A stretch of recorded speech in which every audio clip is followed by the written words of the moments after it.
So the question is about Peng. Peng is an obscure Chinese expression that means boing. So if I push on somebody and I bounce off, that's boing. Bumper cars colliding. Boing, bong, peng, peng, peng, peng. Peng in Tai Chi we often will say peng. So really more boingy. So if you have Peng, that means that if I push on you and you have this chi is extended through your fingers, but you're relaxed and you just stand like you've been doing Jianzhuang for 4 years, which you have. So even if your posture isn't that great right now, you still have Peng. And that's because it's not dependent on you doing anything. You've developed an internal structure over time that has changed the shape of your body. It's changed the way that the fascia and the connective tissue align so that you have this inherent quality. You've developed what we call gong fu, a real skill. It's not about technique, it's not about method. So you have this boing quality to you.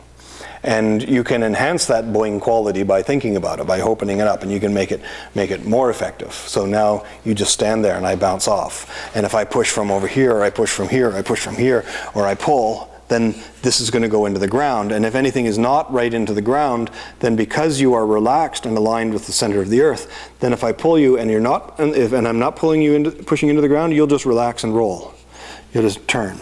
So you or roll back. You did it spontaneously the first time. Like I came up and surprised you and went like this, and you just rolled. Right? So Peng is this boing power, and the other side of the coin is Lui, or rolling. That means that if I push you, the energy of my push, if it goes towards your center, will naturally be redirected into the ground. Without you having to think about it, without you having to do anything about it, it just naturally goes into the ground. And the more accurate my push is towards your center, the more I will bounce off you. If my push is not onto your center, then we say Peng is like water supporting a boat. So it doesn't have to do anything, it just has to relax and be below it. If I push off to the side, and you have Peng, then Peng is this line with the center of the earth. So if I push, you will naturally turn. No, don't push me back. Don't counter. Don't do anything. Just be Pengy. There. So if I push, Peng maintains the shape and causes me to float on you. So if I push, I will float. And if I'm not on your center, if you think of Peng is the water supporting a log that's floating in the water, and Lui is the ability of the log to roll. So if I stand right on top of the log and I'm balanced right on the top and I stand on it, the log will not roll. It'll just float, but it will support me, and I will not be able to push the log underwater. But if I'm not pushing on the center, if I'm not balanced on the log, then when I push, the log will roll. The log does not have to do anything. The water does not have to do anything for me to roll and miss the center. So you've developed this quality. Now, not having to do anything to win a fight saves a lot of time. That is why we say the shortest distance between 2 points is to already be there. Right? So to not have to have a technique or a method or anything is really a great advantage. Mm-hmm. So this is what we call root or balance or Peng. So if I push on you and you're rooted, and I mean that in the Canadian sense, not the Australian sense. Anyway, from here, if I push and you roll, then you can just let it roll. You can let the body change shape there. And you don't have to go very far.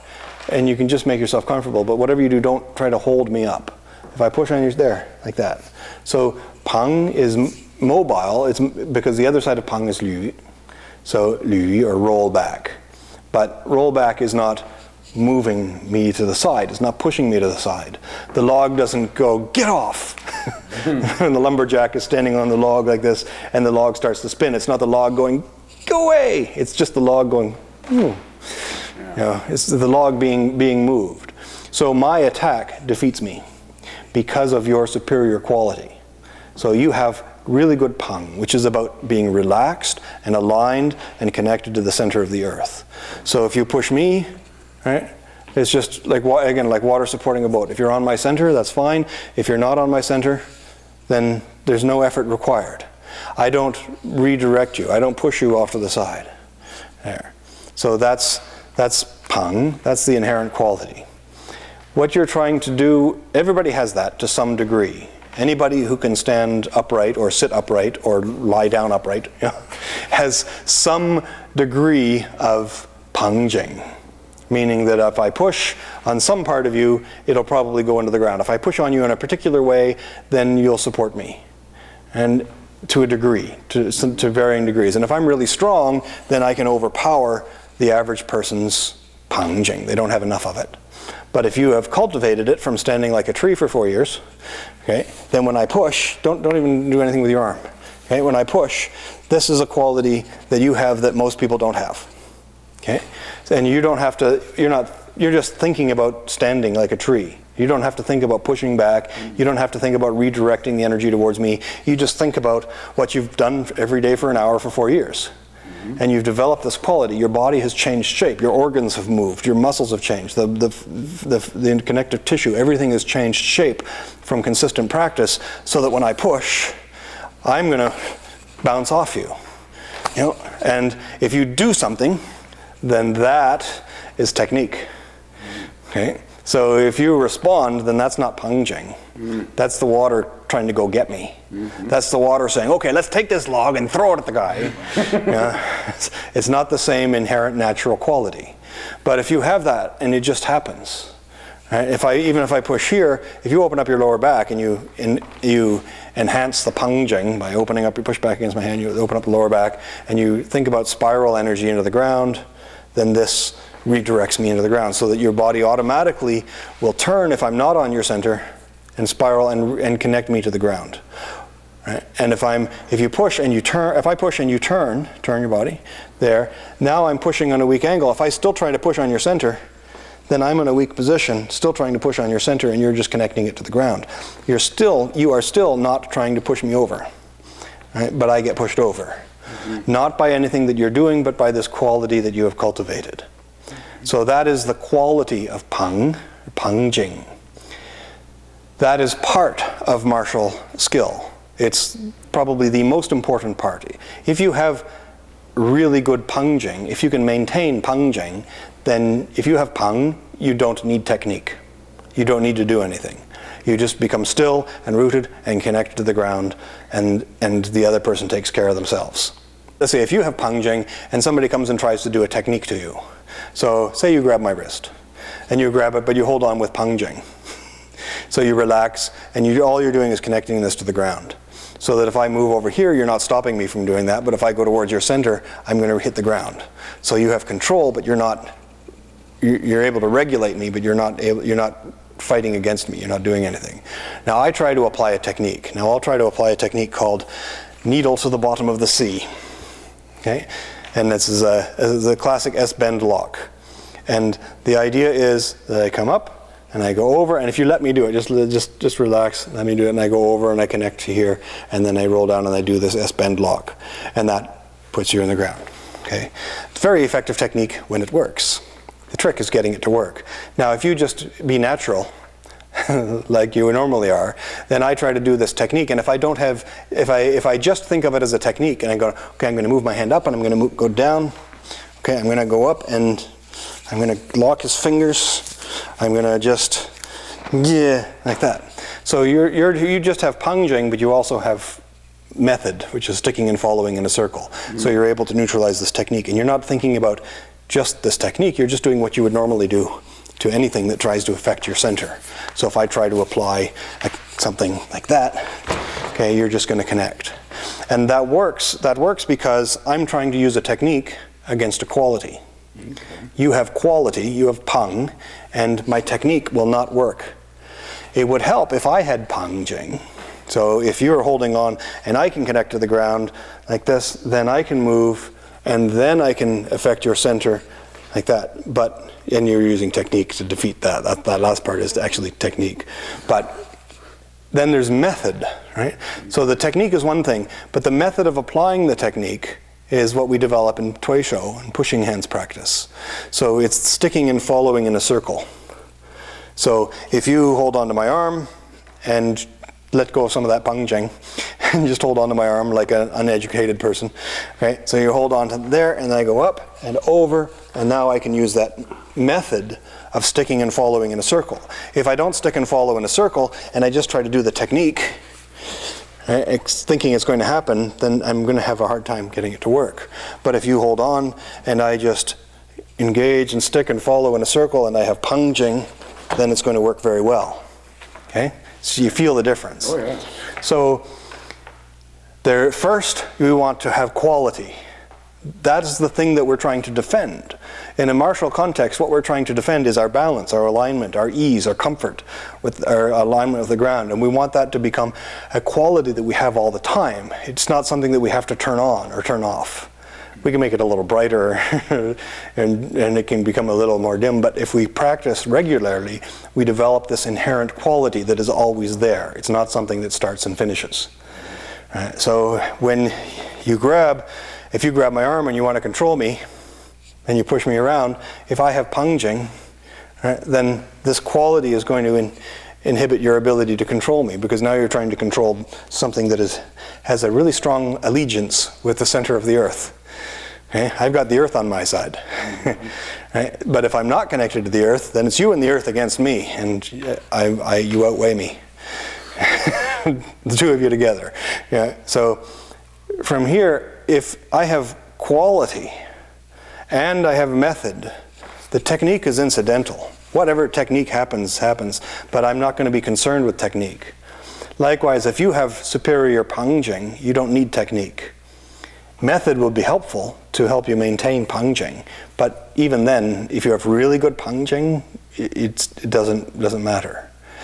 It's like a crane coming along and trying to lift up a pyramid.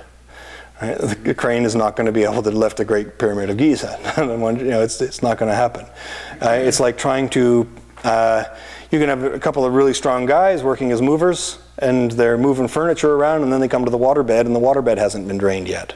I've been there, trying to move the waterbed. So you let the water out of the waterbed, then you can move it. Mm-hmm. But if you don't let all of the water out, you think you've got it's almost all out. Let's move it, right? And no, it doesn't have to be much in there, and you cannot move that thing. You can try, but it's not something that the waterbed is doing to you. It's just the quality. It's the relationship of the water to the envelope, and your ability to control a center that is just constantly seeking the center of the earth.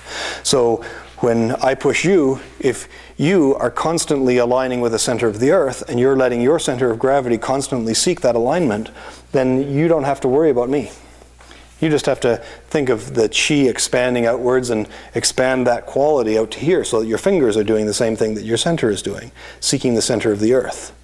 So when I push here, I'm finding the center of the earth, like that, and you can extend your fingers and keep that alignment. That's it. You can move. So as I try to push you or move you or twist, you connect it to the dantian, you connect it to the center of the earth. Then my techniques are not going to work, either because and it's not a matter of strength. You can have really good strong hands, strong grip. That's good gong fu. You have strong hands because you work with them all the time. And Brent, fights with heavy equipment all the time, and his ridiculously strong grip. So I'm going to have a hard time making stuff happen to your hands. But if I have peng, okay. Right. So I connect that to the center of the earth, and I use that method, and I apply it. Right? But I am not strong enough on my own. My hands are certainly not strong enough to do that to your fingers, because your fingers are far stronger than mine are. Right? But if I connect to the ground and connect to the dantian, see?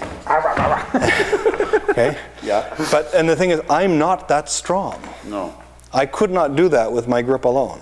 I could not do that with technique. I could not do that with method. I have to have peng, really good strong connection to the ground, and method. And then the technique can work. If you have really strong peng and you have really good method, really good sticking and following in a circle, then you can make almost any technique work. But then it's relative to how strong the other person's peng is, and how superior their method is, how good they are at sticking and following in a circle. So when we practice the forms and we practice Jianzhuang, we're developing root, we're developing peng, or boing power. We're developing that inherent quality, and through regular daily practice, we are developing a quality that we will never lose and that we don't have to turn on and off.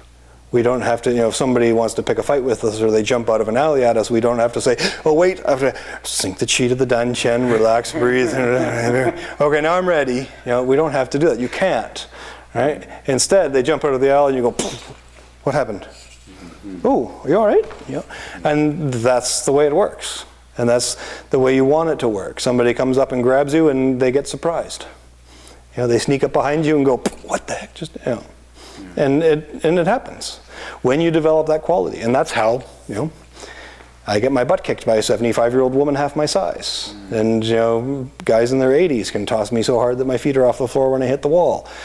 And this is why, people like you can defeat me.